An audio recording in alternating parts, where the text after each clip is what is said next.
Assalamualaikum warahmatullahi wabarakatuh. Selamat pagi anak-anak. Kita berjumpa lagi di hari kedua pada pembelajaran 2, masih di tema 6 subtema 1, suhu dan kalor. Pada kesempatan kali ini kita akan membahas tentang perbedaan suhu dan panas, meringkas teks penjelasan atau eksplanasi, dan menjelaskan tentang tangga nada.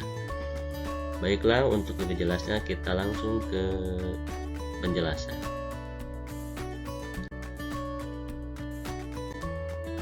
Pernahkah kamu membuat teh panas atau es jeruk? Nah, kira-kira menurutmu apa saja yang diperlukan untuk membuat segelas teh panas dan es jeruk? Pastinya untuk membuat segelas teh panas kamu memerlukan beberapa daun teh dan air panas. Sedangkan untuk membuat es jeruk, kamu pasti membutuhkan sari jeruk, air, dan es batu. Nah, lalu bagaimana caranya kita dapat menentukan bahwa air teh itu terasa panas atau es jeruk itu terasa dingin? Pastinya kita bisa dengan menggunakan tangan kita untuk memegangnya.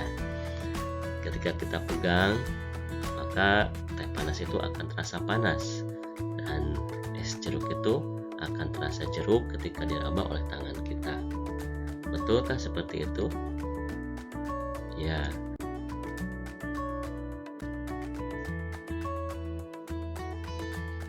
Dalam kehidupan sehari-hari, kamu tentunya sering mengukur suhu dengan sentuhan telapak tangan. Indra peraba akan mengirimkan informasi tersebut ke otak untuk memberitahumu bahwa sesuatu itu terasa panas atau dingin. Namun, tanganmu tidak dapat menentukan berapa suhu benda tersebut dengan tepat. Betulkah indra peraba tidak dapat digunakan untuk mengukur suhu suatu benda? Dapatkah kamu menentukan dengan tepat perbedaan suhu antara dua benda dengan menggunakan indra peraba pada telapak tanganmu? Nah, untuk menjawab kedua pertanyaan ini, marilah kita perhatikan teks yang ada di buku berikut ini.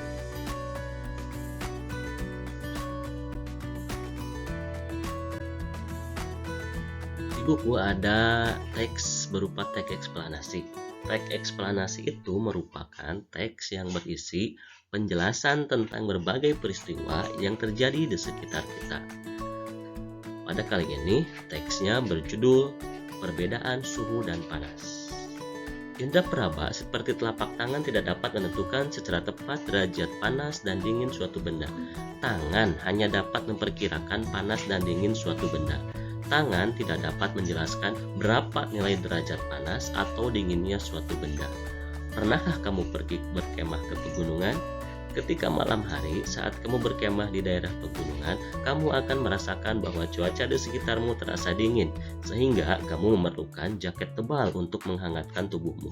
Tapi lain halnya dengan penduduk yang tinggal di dataran tinggi seperti daerah pegunungan.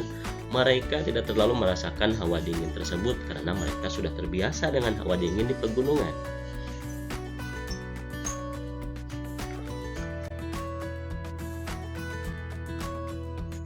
Hal tersebut membuktikan bahwa indra peraba tidak dapat digunakan untuk mengukur derajat panas suatu benda, karena setiap orang memiliki perbedaan dalam merasakan suhu di sekitarnya. Nah, dalam ilmu pengetahuan alam, untuk menyatakan tingkat panas dinginnya suatu keadaan, digunakan suatu besaran yang disebut dengan suhu atau temperatur. Panas dan suhu adalah dua hal yang berbeda. Energi panas merupakan salah satu energi yang dapat diterima dan dilepaskan oleh suatu benda. Ketika sebatang logam dipanaskan dengan api, batang logam tersebut mendapatkan energi panas dari api. Nah, energi panas membuat batang logam tersebut menjadi panas. Ketika batang logam tersebut panas, suhunya meningkat. Nah, ketika batang logam menjadi dingin, maka suhunya pun akan menurun.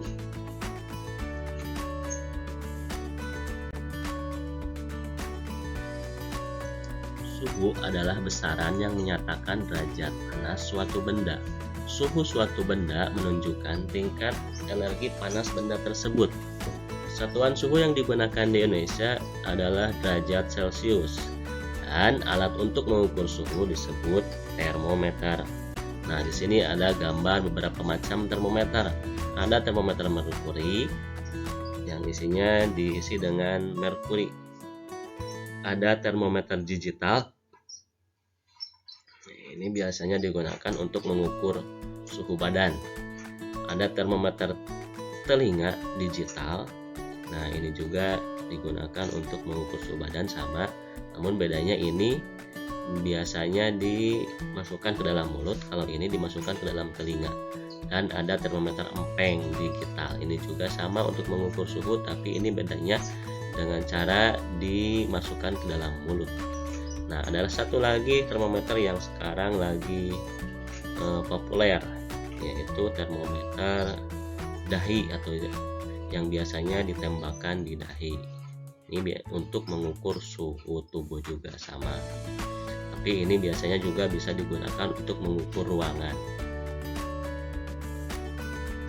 Sedangkan satuan panas dinyatakan dalam kalori dan diukur dengan kalorimeter.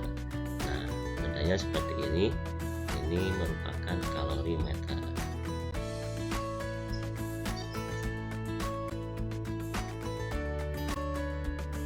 Nah, dari bacaan tersebut ada beberapa pertanyaan. Yang pertama, apa judul bacaan di atas? Judul bacaannya itu perbedaan panas dan suhu. Pertanyaan yang kedua, tuliskanlah kata-kata kunci pada setiap paragraf di atas. Paragraf yang pertama, kata kuncinya ada indera peraba, panas dingin, derajat panas. Ini salah satu contohnya ya. Paragraf yang kedua, ada suhu, temperatur, dan besarannya. Ini salah satu contohnya. Dan paragraf yang ketiga, salah satu contoh kata kuncinya itu ada panas dan energi. Kata kunci, seperti pada pembelajaran yang pertama telah dibahas bahwa kata-kata kunci itu kata-kata yang penting dalam sebuah paragraf. Biasanya disebutkan atau ditulis berulang lebih dari satu kali. Apa yang dapat kamu simpulkan dari bacaan di atas? Nah, silahkan kalian isi kesimpulannya, berlatih untuk menyimpulkan dari bacaan yang telah kalian baca. Silahkan baca ulangi lagi di buku tema 6 yang telah Bapak bagikan. Berikutnya, apa yang kamu ketahui tentang panas? Dari teks jelaskan bahwa energi panas merupakan salah satu energi yang dapat diterima dan dilepaskan oleh suatu benda.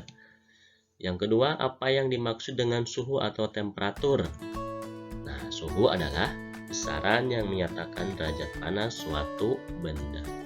Yang ketiga, ceritakanlah sebuah peristiwa yang kamu alami yang dapat menjelaskan perbedaan antara suhu dan panas.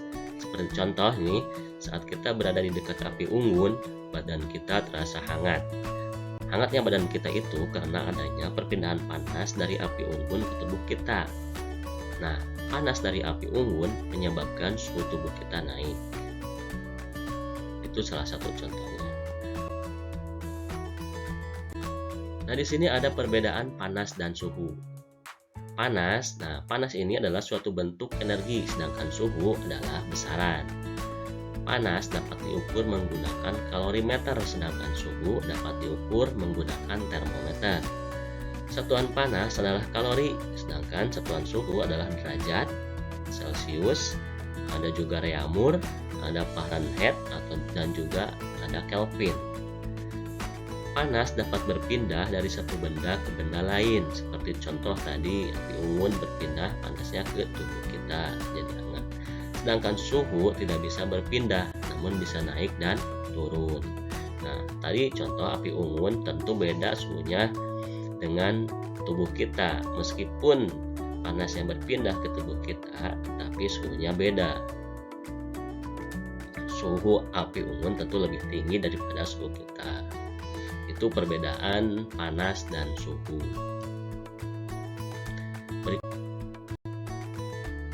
Tahukah kamu bahwa termometer pertama kali dibuat pada tahun 1592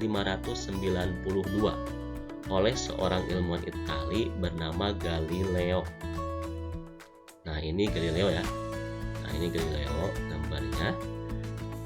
Kemudian pada tahun 1714 ilmuwan Jerman bernama Daniel Gabriel Fahrenheit membuat termometer yang berisi air raksa. Nah, ini Daniel Fahrenheit. Dan pada tahun 1742, ilmuwan Swedia bernama Andreas Celsius menemukan termometer yang menggunakan skala ukuran 100. Nah, ini orang Swedia, Andreas Celsius. Nah, di Indonesia sendiri termometer yang banyak digunakan saat ini adalah termometer Celsius yang menggunakan ukuran 0 hingga 100 derajat.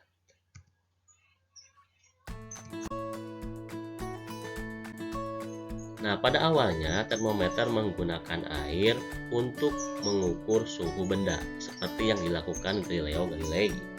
Untuk mengetahui lebih dalam tentang cara kerja termometer air, mari lakukan percobaan sederhana ini secara kelompok. Persiapkanlah alat dan bahan yang diperlukan ya. Apa saja alat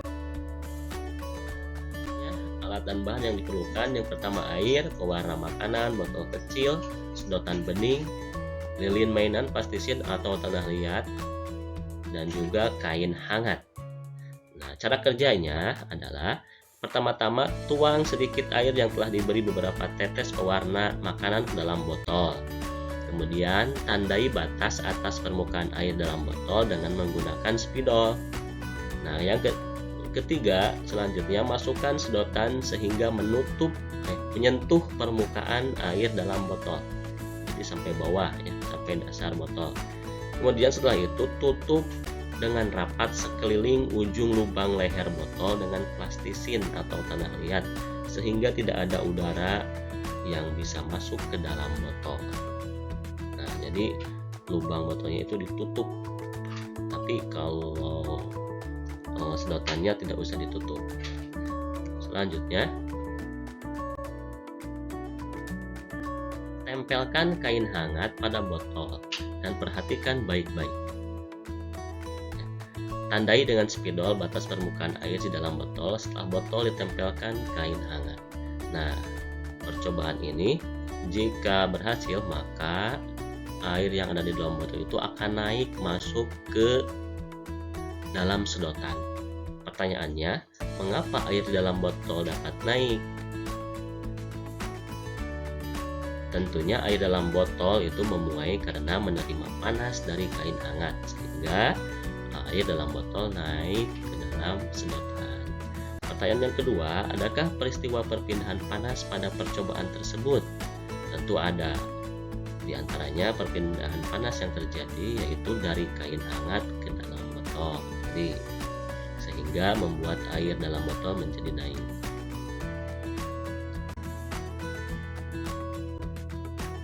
Nah, kesimpulan apakah yang kamu dapat dari percobaan di atas? Kesimpulannya adalah permukaan suatu zat cair akan naik atau volume zat cair bertambah ketika dipanaskan karena memuai, dan juga permukaan suatu zat cair akan turun atau volume zat cair akan berkurang ketika didinginkan atau mengalami penyusutan. Hubungan inilah yang dimanfaatkan oleh termometer untuk mengukur suatu zat.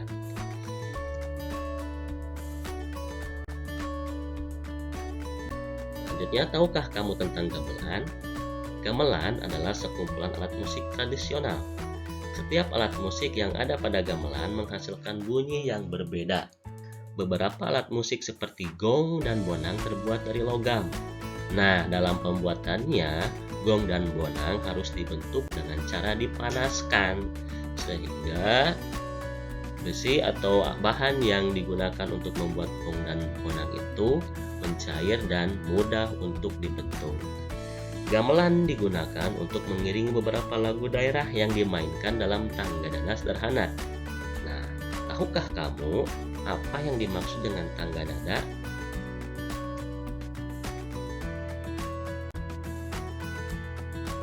Nah, untuk menjawabnya, marilah kita perhatikan teks yang ada di buku tentang tangga nada.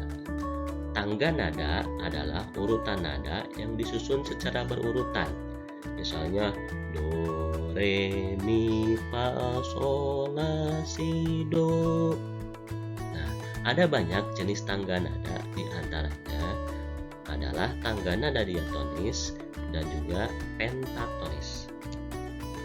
Tangga nada pentatonis adalah tangga nada yang terdiri dari 5 nada pokok. Penta artinya 5, ton artinya nada. Tangga nada pentatonis biasanya digunakan pada musik daerah yang menggunakan alat musik tradisional seperti kelompok alat musik karawitan Jawa dan Sunda. Tangga nada pentatonis terbagi menjadi 2, yaitu pelog dan salendro.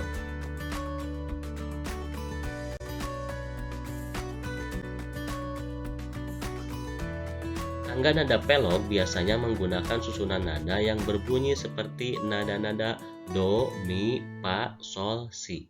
Salah satu lagu daerah yang menggunakan tangga nada ini adalah lagu Gundul Kecul dari Jawa Tengah. Sedangkan tangga nada salendro biasanya menggunakan susunan yang berbunyi seperti nada-nada do, re, mi, sol, la. Lagu yang menggunakan tangga nada ini memberi kesan gembira dan lincah. Salah satu contoh lagu dengan tangga nada salendro ini adalah lagu Cublak-Cublak Suweng dari daerah Jawa Tengah.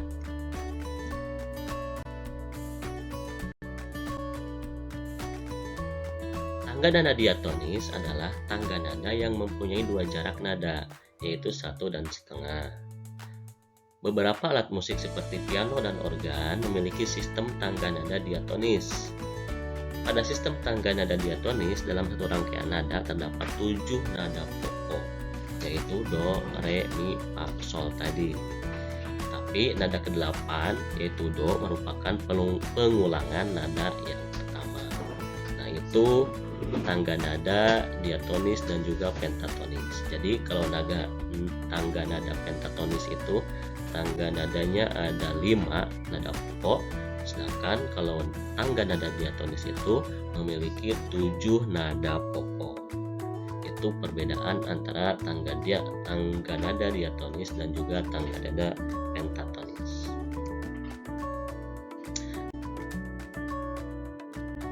Nah, demikianlah pembelajaran pada hari ini. Semoga bermanfaat. Sampai berjumpa besok lagi. Terima kasih dan wassalamualaikum warahmatullahi wabarakatuh.